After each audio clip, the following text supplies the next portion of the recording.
నమస్తే గురుగారు. నమస్తే అమ్మా. అసలు సింహరాశి వారు అంటే ఎవరు? వీళ్ళకి ఈ సంవత్సరం ఎలా ఉండబోతుంది? దీని గురించి వివరిస్తారా?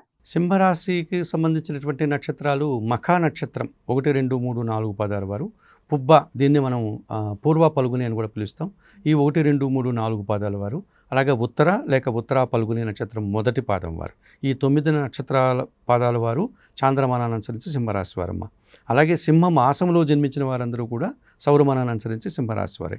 ఇక నామ నక్షత్రాలు ఈ ఎవరైతే సింహరాశికి సంబంధించిన నక్షత్రాల్లో పుట్టుంటారో వారందరూ కూడా సింహరాశి వర్తిస్తుంది.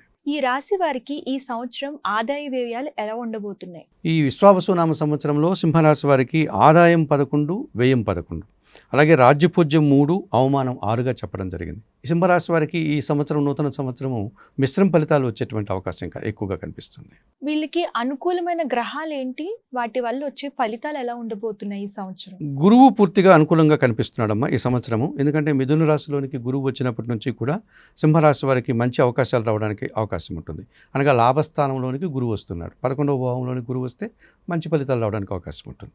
పైగా ఈయనకు పంచమ అష్టమాధిపతి సింహరాశి వారికి గురువు, అనగా పంచమ భావాధిపతి అయినటువంటి గురువు వల్ల వీరి ఆలోచనలు కార్యరూపం దాలుస్తాయి. వీరైతే ఏదైతే అనుకుంటారో అవి ఆచరణ సాధ్యమవుతాయి. అలాగే సంతానం విషయంలో శుభపరిణామాలు చూసుకుంటాయి. అంటే సంతానం బాగా చదువుతున్నారు, మంచి ఫలితాలు వస్తాయి. చదువులు పూర్తి చేసుకున్నారు, వారికి ఉద్యోగాలు రావడానికి అవకాశం ఉంటుంది. ఇలాంటి పనులు జరగడానికి అవకాశం ఉంటుంది. అష్టమాధిపతి కూడా గురువు కనుక ఆకస్మికమైనటువంటి ఏదైనా ఆదాయాన్ని పొందగలుగుతారు. అంటే వీరు ఊహించినంతగా వీరు ఊహించలేదు, అసలు వీరు అనుకోలేదు కూడా అటువంటి ఆదాయం వీరికి రావడానికి. లేదు ఈ ఆదాయం నాకు రాదు, దీన్ని మర్చిపోవాలనుకుంటాడు, బట్ ఆదాయం వస్తుంది. లేకపోతే ఈ సంవత్సరం చేసినట్టు ఈ వ్యాపారం అనుకున్నంతగా ఫలితం రాదనుకుంటే ఆ ఫలితం అనుకోకుండా ఎక్కువ ఫలితాలు రావడానికి అవకాశం ఉంటుంది. ఈ రకంగా గురువు వీరికి మిథున రాశిలోనికి గురువు ప్రవేశించినప్పటి నుండి, అనగా 2025 మే 14 నుంచి ఎక్కువ సుఫలితాలు వచ్చేటువంటి అవకాశం ఉంది. గురువు పూర్తిగా వీరికి ఫలితాలను ఇచ్చేటువంటి పరిస్థితి మనకు కనిపిస్తుంది. అలాగే వీరికి ఈ సంవత్సరము శని కాస్త ప్రతికూలంగా లేడు, రాహుకేతువులు ప్రతికూలంగా లేరు.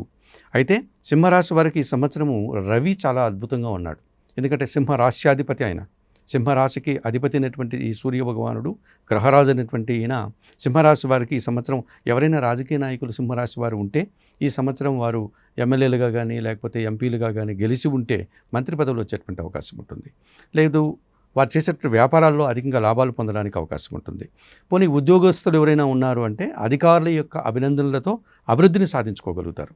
నిరుద్యోగులకు ఉంటే నూతన ఉద్యోగాలు రావడానికి అవకాశం, ముఖ్యంగా ప్రభుత్వ సంబంధమైనటువంటి ఉద్యోగ ప్రయత్నాలు ఎవరైనా చేస్తూ ఉంటే, అంటే గ్రూప్ 1 కావచ్చు, గ్రూప్ 2 కావచ్చు, సివిల్స్ కావచ్చు, ఇటువంటి వారికి ఉద్యోగాలు వచ్చే అవకాశం, ఆ పరీక్షల్లో వీరు ఉత్తీర్ణత సాధించడానికి అవకాశం కనిపిస్తుంది. తండ్రి నుంచి ఆస్తి రావడానికి కూడా అవకాశం ఉంటుంది సింహరాశి వారికి ఈ సంవత్సరం. అలాగే ఉద్యోగంలో మంచి ఫలితాలు, మంచి జీతాలు రావడానికి అవకాశం ఉంటుంది.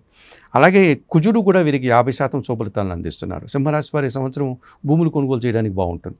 ముఖ్యంగా మన వాళ్ళు రియల్ ఎస్టేట్ వ్యాపారస్తులు అంటుంటాం కదా, వారికి అనుకూల ఫలితాలు రావడానికి అవకాశం ఉంటుంది. అలాగే సాఫ్ట్వేర్ రంగంలో పనిచేసే వారికి అనుకూల ఫలితాలు రావడానికి అవకాశం ఉంటుంది. ఈ రకంగా ఒక 50 నుంచి 60% శుభఫలితాలు వచ్చేటువంటి అవకాశం ఉంది. అయినా ప్రతికూల గ్రహాలు కూడా వీరికి ఉన్నాయి. ప్రతికూల గ్రహాలు ఏమేంటి వీళ్ళ రాశి వాళ్ళకి? రాహుకేతువులు ఇద్దరు ప్రతికూలంగా ఉన్నారమ్మా. సో అలాగే శని భగవాను కూడా పూర్తిగా ప్రతికూలంగా ఉండేటువంటి పరిస్థితి కనిపిస్తుంది. ఎందుకంటే ఈ సంవత్సరం అంతా కూడా మీనరాశిలో శని సంచారం చేస్తున్నాడు. అది అష్టమ శని అని చెప్పుకోవచ్చు. మేషరాశి వారికి ఎట్లాగైతే మనం 1000 శని అన్నామో అట్లాగా సింహరాశి వారికి అష్టమ భావంలో శని ఉంది. అనుకోకుండా పదవి కానీ లేకపోతే ఒక వర్క్, ఒక పని కానీ, ఒక వ్యాపారం కానీ వారు ప్రారంభించుకోవచ్చు. అయితే విపరీతమైన కష్టం ఉంటుంది. ఆ పని నిర్వర్తించాలి అంటే ఆ పనికి సంబంధించిన ప్రారంభంలోనే 1-2 ప్రయత్నాలు వారు చేయాల్సి ఉంటుంది. మొదటి ప్రయత్నం విఫలమవుతారు, రెండో ప్రయత్నం విఫలమవుతారు, మూడో ప్రయత్నం సక్సెస్ అవుతారు. ఈ రకంగా ఆటంకాలు ఎక్కువ రావడానికి అవకాశం ఉంటుంది అష్టంలో శని ఉండడం వల్ల. అలాగే దీర్ఘకాలికమైన అనారోగ్యాలు ఏమైనా ఉంటే అవి మరింతగా ఇబ్బంది పెట్టేటువంటి పరిస్థితి కనిపిస్తుంది. దీర్ఘకాలికమైనటువంటి ఆర్థిక సమస్యలు ఉంటే ఇప్పుడు బయటకు వస్తాయి. ఏదైనా మనం ప్రభుత్వానికి కట్టాల్సిన డబ్బులు కట్టడం విషయంలో మర్చిపోయి ఉంటే వాటికి సంబంధించినటువంటి ఆ పనిష్మెంట్ రుసుము అంటాం చూడండి, అటువంటిది ఇక్కడ కట్టి మనం దాన్ని అపరాధ రుసుము కట్టి అక్కడి నుంచి బయటపడాల్సి ఉంటుంది. ఈ రకంగా అష్టమ శని పూర్తిగా వీరికి అనుకూలంగా లేడు. అలాగే ఈ సింహరాశి వారికి కొంతకాలం అష్టంలో రాహు సంచారం ఉంది, తర్వాత సప్తంలో రాహు సంచారం ఉంది. అలాగే వ్యయములో కేతు సంచారం ఉంది, జన్మరాశిలోనూ కేతు సంచారం ఉంది. దీన్నే కాలసర్ప దోషం అని పిలుస్తాం మనం, రాహుకేతు దోషం. ఈ 2 దోషాలు ఉన్నాయి కనుక వీరు ఆశించిన పనులు జరగవు. వీరు ఏదైతే గట్టిగా ఇష్టంగా అనుకుంటారో ఆ పని పూర్తిగా విఫలమవుతుంది, లేకపోతే అనుకున్నంత ఫలితం రాదు. ఈ కారణం చేత ఈ ఇంట బయట కూడా ఇంట్లో వాళ్ళు కూడా వీళ్ళ గురించి ఏదో ఆశిస్తారు, ఇలా ఉండాలి అని. ఆయన ఆ పని చేయలేడు, ఆ రకంగా పాపం విఫలమవుతాడు. బయట కూడా ఏదో అనుకుంటాడు, అది సాధించలేడు. ఈ రాహుకేతు దోషం నుంచి బయటపడడానికి శ్రీకాళహస్తీశ్వర ఆలయానికి వెళ్ళి అక్కడ అందుబాటులో ఉన్నటువంటి రాహుకేతు పూజలు నిర్వర్తించుకోవడం వల్ల మంచి ఫలితాలు పొందడానికి అవకాశం ఉంటుంది. ఇంకా వీళ్ళు ఎలాంటి పరిహారాలు చేస్తే మంచి ఫలితాలు వస్తాయి? అదే మరి రాహుకేతువులు ఇద్దరూ ప్రతికూలంగా ఉన్నారు కనుక శ్రీకాళహస్తీశ్వర ఆలయానికి వెళ్ళి రాహుకేతు పూజలు నిర్వర్తించడం ఒక పద్ధతి. అంత దూరం వెళ్ళలేని వారు మరి ఏం చేసుకోవాలి అంటే గన రాహుదోషం నుంచి బయటపడడానికి దుర్గామాతను ఆరాధించవచ్చు. దుర్గాదేవి ఆలయానికి వెళ్ళి నిత్య కుంకుమ పూజ చేయడం, ఎర్రటి పూలమాలను అమ్మవారికి సమర్పించడం, లేకపోతే దేవీ ఖడ్గమాల స్తోత్రం చదువుకుంటే రాహుదోషం నుంచి బయటపడతారు. అలాగే నిత్య గణపతి ఆరాధన చేస్తూ గణేశాష్టకం చదువుకోవడం, గణపతికి గరికమాలను సమర్పించడం, ఇవి చేస్తే కేతు దోషం నుంచి బయటపడతారు. ఇటువంటి చిన్న చిన్న పరిహారాల వల్ల కూడా రాహుకేతు దోషం నుంచి బయటపడే అవకాశం ఉంటుంది. మరి అష్టమ శని దోషం ఒకటి ఉంది కదా వీరికి. ఈ అష్టమ శని దోషం నుంచి బయటపడడానికి శనివారం రోజు వీరు ఆంజనేయ స్వామి ఆలయానికి వెళ్ళి స్వామివారికి 3 రకాల విశేష పూజలు చేస్తాం మనం ఆంజనేయ స్వామికి. ఒకటి తమలపాకుల పూజ, రెండవది సింధూరు పూజ, మూడవది వడమాల పూజ అని చేస్తాం. ఈ 3 పూజల్లో ఏదో ఒక పూజ నిర్వర్తించుకోగలిగితే కనుక ఈ సింహరాశి వారు అష్టమ శని దోషం నుంచి బయటపడతారు. అలాగే సుందరకాండ పారాయణం చేయవచ్చు. మనకు పెద్దలు పాడినటువంటివి చాలా ఉన్నాయి సుందరకాండ.